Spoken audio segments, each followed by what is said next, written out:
Assalamualaikum warahmatullahi wabarakatuh. Halo anak-anak, bertemu kembali dengan Ibu Dwi Lucy Riyadona. Kali ini kita melanjutkan materi biologi kelas 11 semester genap. Sebelumnya kita sudah membahas mengenai nutrisi makanan pada sistem pencernaan di bagian 1. Pada pertemuan kali ini kita akan membahas bagian 2, yaitu sistem pencernaan. Di sini kita akan membahas lebih dalam mengenai organ-organ pencernaan maupun kelenjar-kelenjar pencernaan. Mari perhatikan gambar sistem pencernaan manusia berikut. Terdapat organ-organ antara lain mulut, faring, esofagus, lambung, usus halus, usus besar, dan anus. Untuk kelenjar, kita bisa lihat ada kelenjar ludah, kelenjar hati, dan kelenjar pankreas. Setelah makanan dikunyah dan ditelan, perlu sekitar 5-10 detik untuk melewati esofagus dan masuk ke dalam lambung, yang menghabiskan 2-6 jam untuk dicerna sebagian. Digesti akhir dan absorpsi nutrien terjadi di dalam usus halus selama periode 5-6 jam. Dalam waktu 12-14 jam, material apapun yang tidak tercerna akan melewati usus besar dan feses dibuang melalui anus. Pada gambar juga ditunjukkan adanya sfinkter. Sfinkter merupakan lapisan otot yang membentuk katup serupa cincin, berfungsi meregulasi perlintasan material di antara kompartemen-kompartemen. Sistem pencernaan pada manusia melalui 2 tahap, yaitu pencernaan mekanis dan pencernaan kimiawi. Pencernaan mekanis merupakan proses perubahan molekul makanan yang besar menjadi molekul makanan yang lebih kecil. Pencernaan kimiawi adalah proses perubahan molekul-molekul organik yang ada dalam bahan makanan dari bentuk yang kompleks menjadi bentuk yang lebih sederhana dengan bantuan enzim. Baiklah, sekarang kita akan kaji satu persatu sistem pencernaan yang dimulai dari rongga mulut. Di dalam rongga mulut terdapat gigi, kelenjar ludah, dan lidah. Yang kita akan pelajari pertama adalah gigi. Digesti mekanis dimulai saat gigi memotong, meremukkan, dan menggiling makanan, sehingga makanan mudah ditelan dan meningkatkan area permukaan. Gigi manusia tumbuh mulai dari usia 6 bulan. Pada usia 6 tahun, gigi susu anak berjumlah 20. Sejak usia 6-14 tahun, gigi mulai tanggal dan berganti menjadi gigi tetap atau permanen. Perhatikan gambar gigi beserta rumus gigi yang diberikan. Gigi dewasa berjumlah 32, di mana mencakup gigi seri, gigi taring, gigi geraham depan, dan gigi geraham belakang.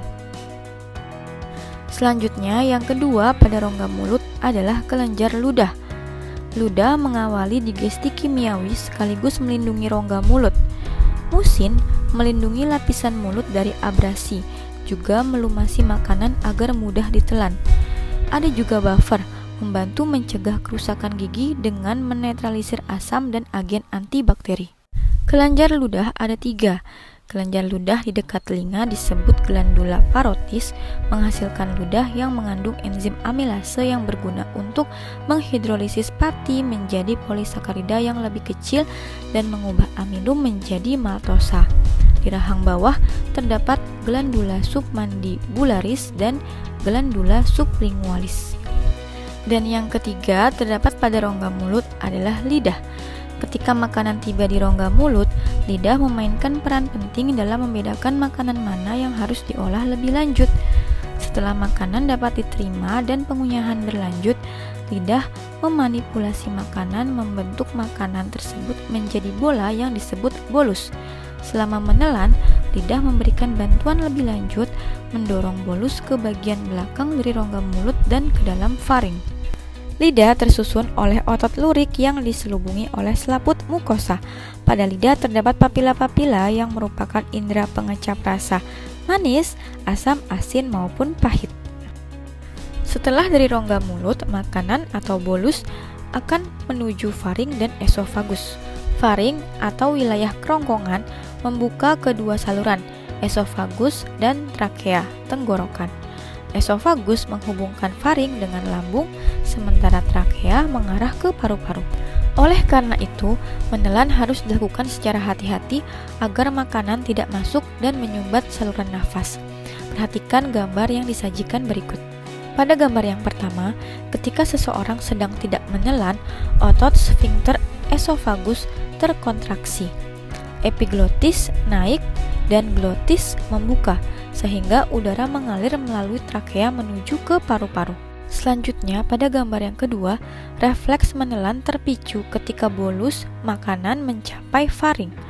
Ketika kamu menelan, kelopak kartilago yang disebut epiglotis mencegah makanan memasuki trakea dengan menutupi glotis. Glotis merupakan pita-pita suara dan bukaan di antara pita-pita tersebut. Selanjutnya, laring, bagian atas saluran pernafasan, bergerak naik dan epiglotis pun miring menutupi glotis, mencegah makanan masuk ke trakea. Sfinkter esofagus berelaksasi, sehingga memungkinkan bolus memasuki esofagus. Jika refleks menelan gagal, makanan atau cairan dapat mencapai tenggorokan dan menyebabkan tersedak, yaitu penyumbatan trakea.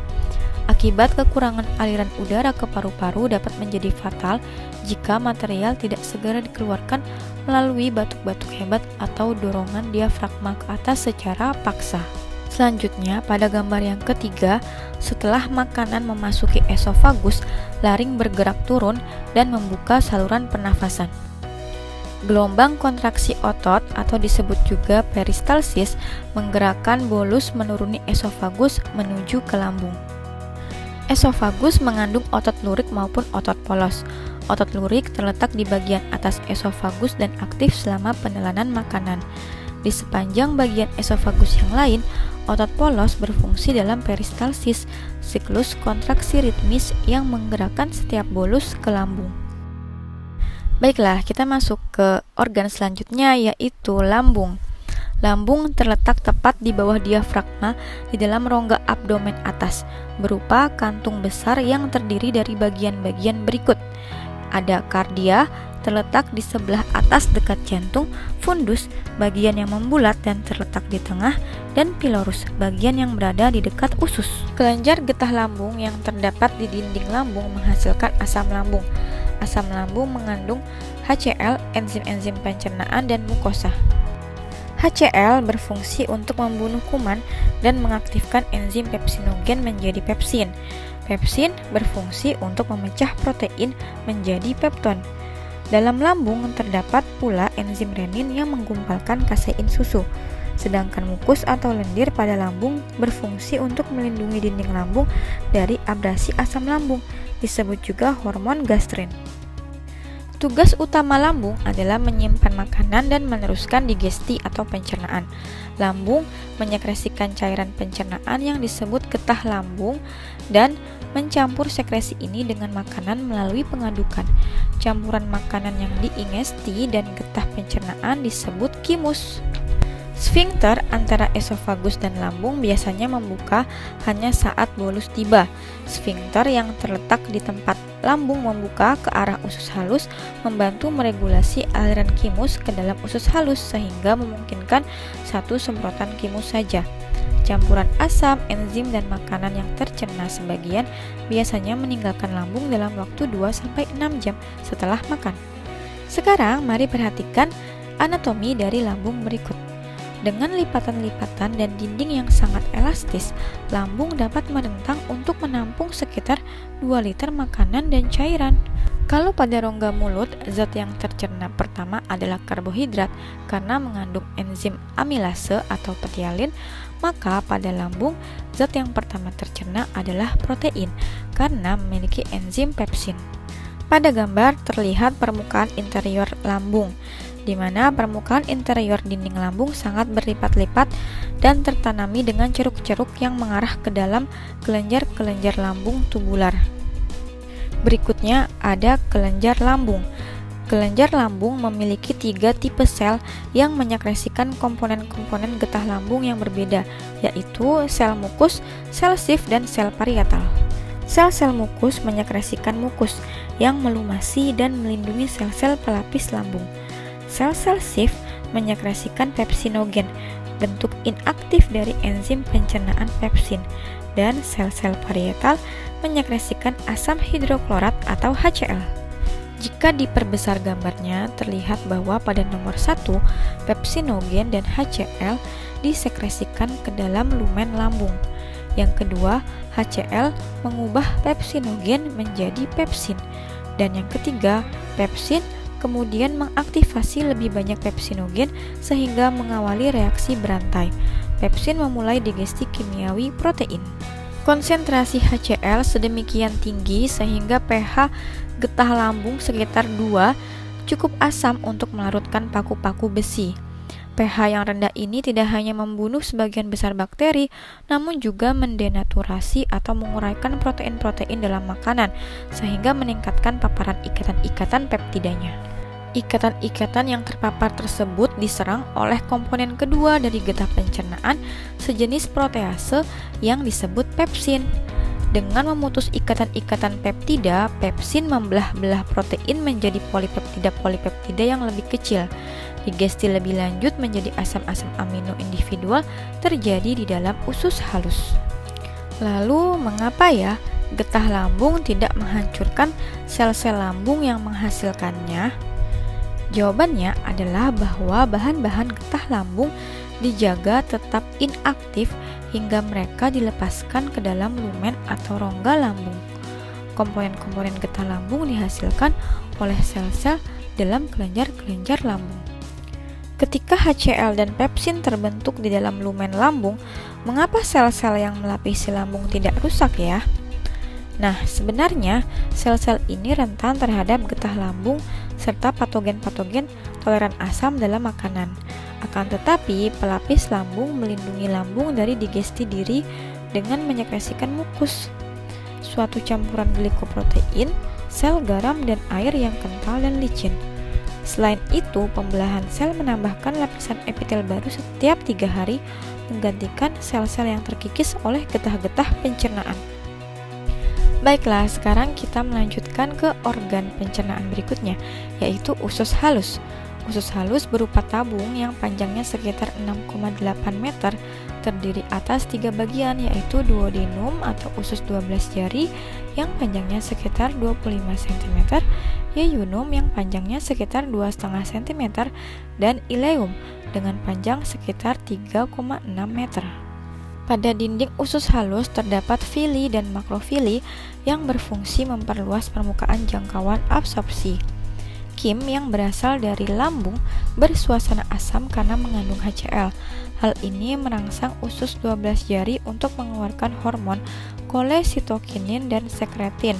Hormon kolesitokinin merangsang kelenjar empedu untuk mengeluarkan empedu, sedangkan kerjasama antar kedua hormon tersebut merangsang pankreas mengeluarkan sekretnya. Dinding usus halus banyak mengandung kelenjar mukus yang menghasilkan 3 liter getah per hari yang mengandung enzim sebagai berikut. Dihasilkan oleh pankreas, yaitu amilase mengubah amilo menjadi maltosa, tripsin mengubah pepton menjadi peptida dan asam amino, dan lipase mengubah lemak menjadi asam lemak dan gliserol. Di usus halus akhir terdapat enzim maltase yang mencerna maltosa menjadi glukosa, erepsin atau peptidase yang mengubah pepton atau peptida menjadi asam amino. Hasil pencernaan kimiawi usus halus berupa asam amino, glukosa, asam lemak, dan gliserol. Perhatikan gambar anatomi usus halus berikut. Lipatan-lipatan besar dalam pelapis usus yang memiliki penjuluran-penjuluran serupa jari disebut vili. Setiap sel epitel vili memiliki banyak tonjolan-tonjolan mikroskopis yang disebut mikrofili pada permukaan ujungnya yang terpapar ke lumen usus. Banyak hewan ataupun manusia memiliki interval antara 2 waktu makan yang lama dan tidak memerlukan sistem pencernaannya diaktifkan terus-menerus. Oleh karena itu diperlukan kontrol hormonal digesti. Hormon-hormon yang dilepaskan oleh lambung dan duodenum membantu memastikan bahwa sekresi-sekresi pencernaan tersedia hanya saat dibutuhkan. Seperti semua hormon, hormon-hormon tersebut diangkut melalui aliran darah, dan pada gastrin targetnya adalah organ yang menyekresikan hormon tersebut. Gastrin bersirkulasi melalui aliran darah kembali ke lambung, tempat ia merangsang produksi getah lambung. Sekretin merangsang pankreas untuk melepaskan natrium bikarbonat yang menetralisasi thymus. Asam amino atau asam lemak memicu pelepasan kolesistokinin yang merangsang pelepasan enzim-enzim dari pankreas dan enzim-enzim empedu dari kandung empedu. Sementara itu, ketika thymus yang kaya lemak memasuki duodenum, sekretin dan kolesistokinin menghambat peristalsis dan sekresi asam oleh lambung, sehingga memperlambat digesti. Sekarang kita lanjutkan pembahasan ke kelenjar pencernaan, yaitu pankreas. Pankreas membantu digesti kimiawi dengan menghasilkan larutan basa yang kaya bikarbonat serta sejumlah enzim-enzim. Bikarbonat menetralisasi keasaman thymus dan bertindak sebagai buffer. Tripsin dan kimotripsin merupakan protease yang disekresikan ke dalam duodenum dalam bentuk inaktif. Keduanya diaktifasi ketika terletak secara aman di dalam ruang ekstraseluler dalam duodenum. Kelenjar berikutnya adalah hati. Digesti lemak dimulai di dalam usus halus dan mengandalkan pada produksi empedu, yaitu suatu campuran zat-zat yang dibuat di dalam hati atau liver. Empedu mengandung garam-garam empedu yang bekerja sebagai deterjen-deterjen atau pengemulsi yang membantu dalam digesti dan absorpsi lipid. Empedu disimpan dan dikonsentrasikan di dalam kantung empedu. Hati juga menguraikan toksin-toksin yang memasuki tubuh dan membantu menyeimbangkan penggunaan nutrien. Empedu juga berperan dalam penghancuran sel-sel darah merah yang tidak lagi berfungsi. Pigmen-pigmen empedu ini kemudian dibuang dari tubuh bersama feses. Sekarang mari perhatikan gambar dari absorpsi lemak berikut. Karena lemak tidak larut dalam air, adaptasi-adaptasi diperlukan untuk mencerna dan mengabsorpsinya. Di dalam lumen, garam-garam empedu menjaga agar tetesan lemak tidak bersatu. Di dalam tetesan tersebut, lemak atau trigliserida dipecah oleh enzim lipase. Setelah berdifusi ke dalam sel-sel epitel, monogliserida dan asam lemak dibentuk kembali menjadi lemak. Beberapa gliserol dan asam lemak lewat secara langsung ke kapiler. Trigliserida ini kemudian diselubungi oleh fosfolipid, kolesterol, dan protein membentuk globula-globula yang larut dalam air disebut kilomikron. Globula-globula ini terlalu besar untuk melintasi membran kapiler. Sebagai gantinya, mereka ditransport ke dalam lakteal, yaitu pembuluh di tengah setiap filus atau fili. Lakteal adalah bagian dari sistem limfatik vertebrata yang merupakan jejaring pembuluh yang terisi oleh cairan jernih disebut limfe. Dimulai dari lakteal, limfe yang mengandung kilomikron mengalir ke dalam pembuluh sistem limfe yang lebih besar dan akhirnya masuk ke dalam vena besar yang mengembalikan darah ke jantung. Pelapis epitel duodenum adalah sumber beberapa enzim pencernaan. Sebagian digesti diselesaikan di dalam duodenum. Wilayah-wilayah usus halus yang lain disebut ileum dan ileum, terutama berfungsi di dalam absorpsi nutrien-nutrien dan air. Berlawanan dengan lakteal, kapiler dan vena yang membawa darah kaya nutrien menjauhi fili semua bergabung ke dalam vena portal hepatica, pembuluh darah yang mengarah langsung ke hati. Dari hati, darah mengalir ke jantung dan kemudian ke jaringan dan organ yang lain. Susunan ini memiliki dua fungsi utama. Pertama, susunan tersebut memungkinkan hati meregulasi distribusi nutrien ke seluruh tubuh. Kedua, susunan tersebut memungkinkan hati menyingkirkan zat-zat toksik sebelum darah bersirkulasi secara luas.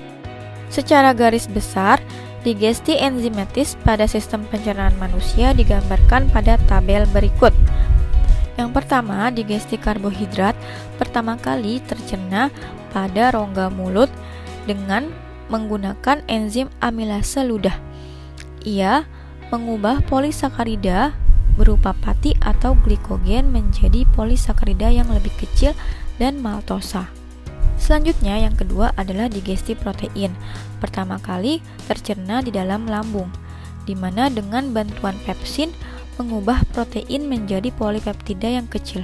Berikutnya, digesti karbohidrat, digesti protein, digesti asam nukleat, dan digesti lemak semuanya terjadi pada lumen usus halus. Untuk digesti karbohidrat, polisakarida dengan bantuan amilase pankreas akan mengubah maltosa dan disakarida yang lain. Selanjutnya, pada epitelium usus halus atau tepinya yang berbentuk sikat, disakarida tersebut akan diubah menjadi monosakarida dengan bantuan enzim disakaridase. Selanjutnya, untuk digesti protein, di mana polipeptida akan diubah menjadi polipeptida yang lebih kecil dengan bantuan tripsin dan kimotripsin. Polipeptida yang lebih kecil tersebut akan dipecah menjadi asam amino dengan bantuan karboksipeptidase pankreas. Di dalam epitelium usus halus, peptida-peptida kecil juga dipecah menjadi asam amino dengan bantuan dipeptidase. Untuk digesti asam nukleat, di mana DNA dan RNA diubah menjadi nukleotida dengan bantuan nuklease pankreas yang terjadi di lumen usus halus. Selanjutnya, nukleotida akan diubah menjadi nukleosida dengan bantuan nukleotidase.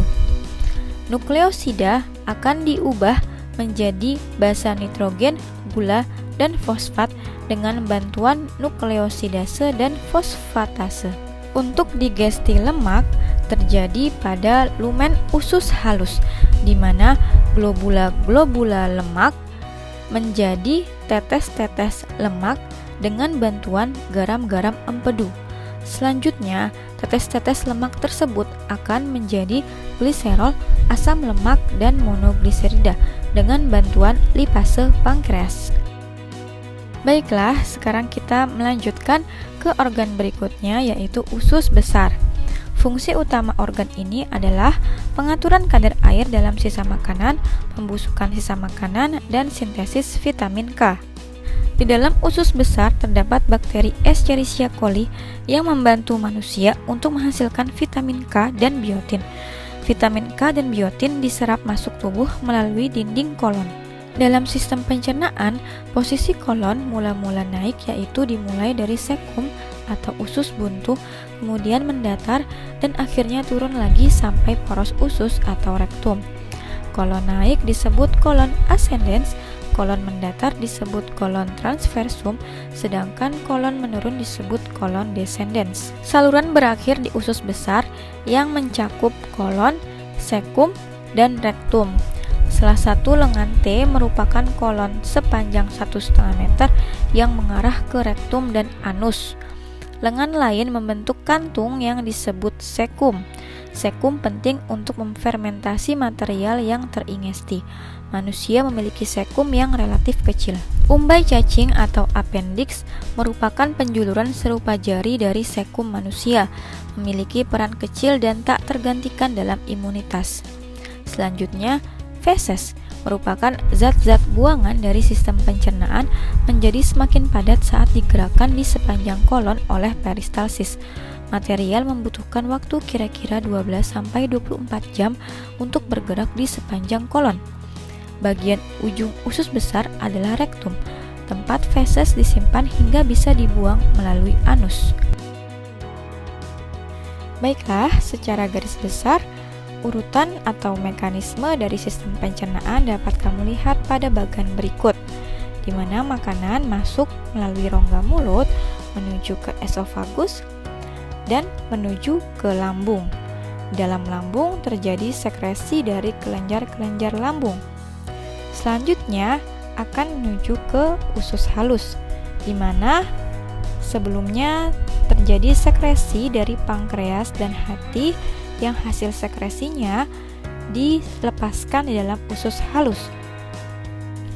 Absorpsi lipid akan menuju sistem limfatik, lalu akan bergerak melalui aliran darah. Sementara itu, makanan-makanan lainnya yang diserap kecuali lipid beserta air yang diserap dari usus besar akan menuju vena portal hepatica. Vena portal hepatica akan menuju ke hati. Kemudian dari hati akan kembali ke jantung melalui vena. Material yang tidak tercerna akan ditampung di dalam rektum dan akan keluar melalui anus. Baiklah, sekarang kita akan melanjutkan membahas gangguan dan kelainan sistem pencernaan. Yang pertama ada kolik, merupakan rasa nyeri pada perut karena mengkonsumsi makanan yang mengandung zat yang merangsang, misalnya cabai, lada, maupun jahe. Ada juga malabsorpsi, adalah kelainan kemampuan lambung dan usus untuk menyerap sari makanan menjadi tidak sebaik yang seharusnya. Yang ketiga, malnutrisi, merupakan gangguan kesehatan gizi, dapat karena kelebihan, kekurangan, atau ketidakseimbangan gizi. Yang keempat, keracunan makanan, dapat terjadi karena alergi terhadap makanan tertentu atau zat adiktif yang terkandung di dalamnya. Keracunan makanan dapat mengakibatkan gatal-gatal, kelumpuhan, mual-mual, sakit kepala, bahkan kematian. Yang kelima, ada konstipasi atau sembelit, merupakan sulit buang air besar karena feses terlalu keras. Konstipasi terjadi ketika feses bergerak di sepanjang kolon dengan sangat lambat. Kelebihan air akan diserap kembali sehingga feses menjadi terpadatkan. Berikutnya ada diare, adalah keluarnya feses dalam bentuk encer karena infeksi pada kolon. Infeksi bakteri Shigella atau jenis protozoa Entamoeba histolytica disebut penyakit disentri. Yang ketujuh adalah tukak lambung, merupakan kerusakan selaput lendir karena faktor-faktor psikosomatis, toksin, ataupun kuman-kuman seperti Streptococcus atau Helicobacter pylori. Dan yang terakhir, apendisitis, adalah radang pada appendix atau umbai cacing, disebut juga radang usus buntu. Baiklah, alhamdulillah materi pada pertemuan ini sudah selesai. Terima kasih untuk anak-anak ibu yang sudah menyimak materi ini dengan baik. Semoga apa yang sudah kita pelajari dapat bermanfaat bagi kita semua. Sampai bertemu kembali insya Allah pada pertemuan selanjutnya. Jangan lupa untuk tetap patuhi protokol kesehatan dan semangat belajar ya. Assalamualaikum warahmatullahi wabarakatuh.